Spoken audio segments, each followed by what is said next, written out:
बात बच्चों, कुछ बच्चों ने डिमांड की थी सर हमें ऐसे भी आंकड़े चाहिए, कितने बच्चे 200 प्लस हैं, कितने बच्चे 180 प्लस हैं, कितने, तो मैंने लड़कों लड़कियों के अलग अलग आंकड़े दे दिए हैं। जैसे 161 से 170 के बीच कितनी लड़कियां हैं, 171 से 180 के बीच कितनी लड़कियां हैं, तो 181 से 190 के बीच कितनी लड़कियां हैं। तो इस तरह के आंकड़े मैंने आपको दे दिए हैं, ठीक है। तो इससे भी आप अंदाजा लगा सकते हो। और मैं ये मानता हूं कि देखिए गुच्छा जहां होता है लड़कियों का, जैसे आपको ये दिख रहा है, इसमें फिजिकल में के लिए क्वालिफाई हो सकता है, पर गुच्छा कभी भी फाइनल के लिए क्वालिफाई नहीं होता, ये मैं आपको बता रहा हूं। जैसे अब आप लड़कों की कैंडिडेट्स की देखते हैं, ये मतलब पिछला एक्सपीरियंस बता रहा हूं अब तक का।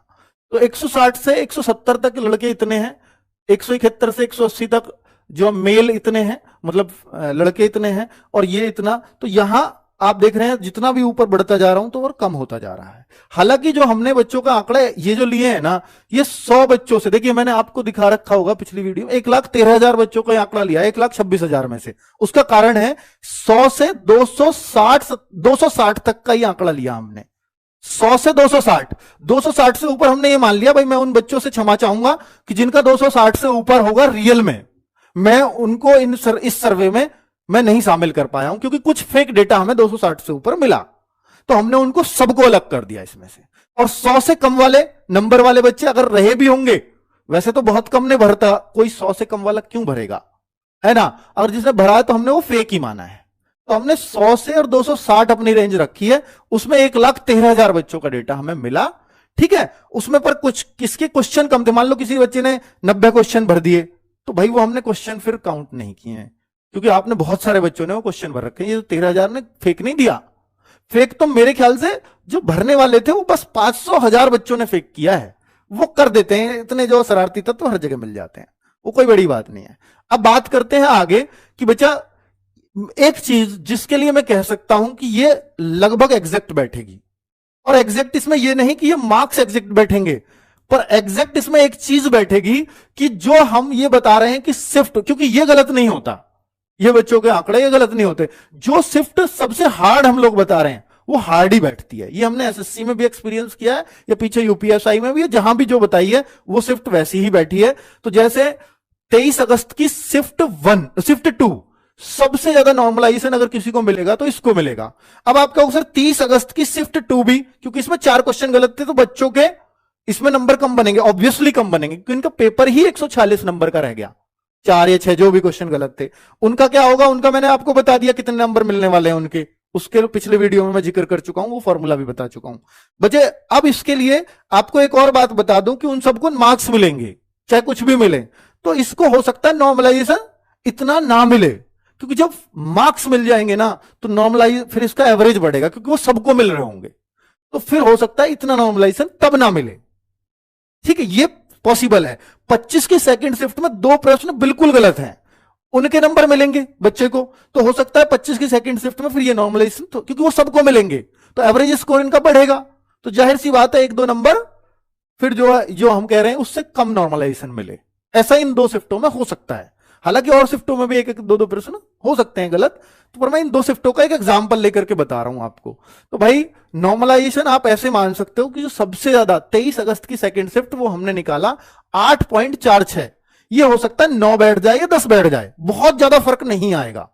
और मैक्सिमम नॉर्मलाइजेशन ऐसा लग रहा है देखने से 10 से ज्यादा नहीं होगा, 10 से ज्यादा नॉर्मलाइजेशन 10 नंबर से ज्यादा नहीं मिलने वाला है, क्योंकि देखो ओवरऑल किसी शिफ्ट में बहुत ज्यादा अंतर नहीं था, ठीक है।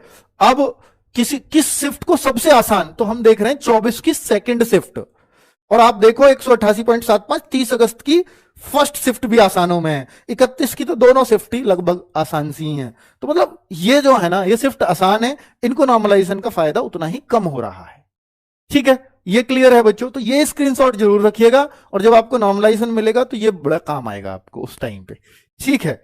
चलो, तो ये 1,13,000 बच्चों पे मैंने बोला ना कितने पे कितने किस शिफ्ट में डेटा आया है, वो भी मैंने यहां लिख दिया है। अब बात है बच्चों कि ये एवरेज है, ये कट ऑफ नहीं है। 1,13,395 बच्चों पे ये यूआर कैटेगरी में मेल का कितना एवरेज आया हमारे पास, फीमेल का कितना, तो ये भी बहुत जरूरी होता है बच्चों के लिए। और ये कैंडिडेट्स का डाटा है, कितने कैंडिडेट्स ने इसमें जो है भाग लिया है किस शिफ्ट में। ओबीसी का देखो 51,000 कैंडिडेट्स हैं, उधर लड़कियों में भी ये ज्यादा ही मिलते हैं।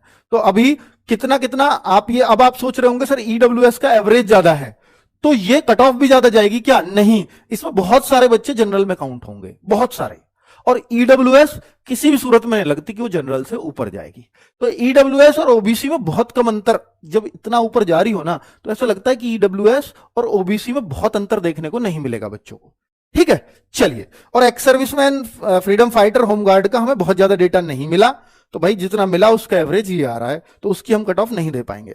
अब बात आती है जिसको वीडियो को देखने आए हो आप, तो ये कट ऑफ आप देख लीजिए एक बार कि 23 अगस्त ये हमने किस तरह से दिए। मैं थोड़ा समझा देता हूं। ये क्वेश्चंस की दिए फिजिकल और फाइनल, इससे बेहतर तरीके से मैं नहीं बना सकता था कट ऑफ, इसलिए टाइम भी लगा और वीडियो आधे घंटे लेट भी की है। तो आपने देखा, तो 23 अगस्त की शिफ्ट 1, शिफ्ट 2, और भाई एवरेज स्कोर इनका ये बन रहा है। ये फिजिकल के लिए क्वेश्चंस मैंने बताए क्योंकि बच्चे क्वेश्चंस में ज्यादा कंफर्टेबल मुझे लगे। ठीक है, तो किस कैटेगरी के कितने क्वेश्चन पे वो सेफ हो जाएगा, फाइनल में कितने पर, ये मेरे अनुसार मैं फिल बोल रहा हूं कि ये जरूरी नहीं है कि सही जाए। आप अपने, क्योंकि डेटा बहुत कम है उस हिसाब से, अगर एग्जैक्ट ही बतानी है तो 4 लाख का बच्चे मुझे चाहिए था, तो मैं पूरे विश्वास से कह पाता कि ये बिल्कुल सही है। ठीक है, अभी कुछ ये मेरे अकॉर्डिंग है, मैं आपको फिर से बोल रहा हूं कि शेयर करूंगा, आप खुद एनालिसिस कर सको या कोई बेहतर कर सके तो जरूर करवा लेना। ठीक है, सही भी जाते हैं, अनुमानित कट ऑफ गलत भी जाती हैं, दोनों ही हुए हैं हमारे साथ। ठीक है, चलिए। तो फाइनल जो है 93 से 95, ये मैंने अपने अकॉर्डिंग दी है। तो ऐसा ना सोचें, क्योंकि बच्चा क्या करता है इस टाइम फिजिकल की नहीं देखेगा, वो फाइनल देखेगा, और जब फाइनल देखेगा तो फिजिकल की तैयारी बंद कर देगा। मत करना, क्योंकि दिल्ली पुलिस में आपने देखा था कि क्या हुआ था। दिल्ली पुलिस एक ऐसा एग्जाम्पल है, मैं कहूंगा दुस्वप्न है, वो बुरा स्वप्न है कि उन बच्चों के लिए, क्योंकि जिनको फिजिकल की तैयारी का मौका नहीं मिला। मौका मिलता हालांकि वो हाई कट ऑफ जाती, फिर उतने बच्चों उतने पर थोड़ी आता नंबर, पर ऐसा, हालांकि इसमें 3 महीने आराम से, अभी मुझे लगता है 2 से 3 महीने आराम से मिल जाएंगे अभी रिजल्ट में। रिजल्ट के बाद टाइम नहीं मिलेगा बिल्कुल भी दौड़ के लिए, ये देख लेना बच्चों आप। दौड़ बहुत जल्दी होगी रिजल्ट के बाद, तो आप उसके लिए तैयार रहना। तो उसमें हो सकता है, इसलिए ये कह रहे हैं कि 3 गुने बच्चे बुलाए जाएंगे, तो मैंने 3 गुने के हिसाब से फिजिकल की कट ऑफ लगाई है। और फाइनल इसलिए इतना अंतर देखने को मिल रहा है कि अब 3 गुने बुलाएंगे तो फाइनल में फिर वो दिक्कत होगी, इसलिए थोड़ी कट ऑफ उठेगी, क्योंकि इसका फिजिकल बहुत आसान है, मुश्किल नहीं है। पर एक बात है, फिजिकल होगा ठंड में, और ठंड में मुश्किल होता है फिजिकल। ठीक है, पर फिर भी वो बहुत आसान है। तो ये कट ऑफ आप अपनी शिफ्ट के हिसाब से, एक मैं स्क्रीनशॉट लेने के लिए आपसे एक तरफ को हो जाता हूं, तो हर शिफ्ट पे हमने मेहनत करके और ये आपको आंकड़े दिए हैं हर कैटेगरी वाइज।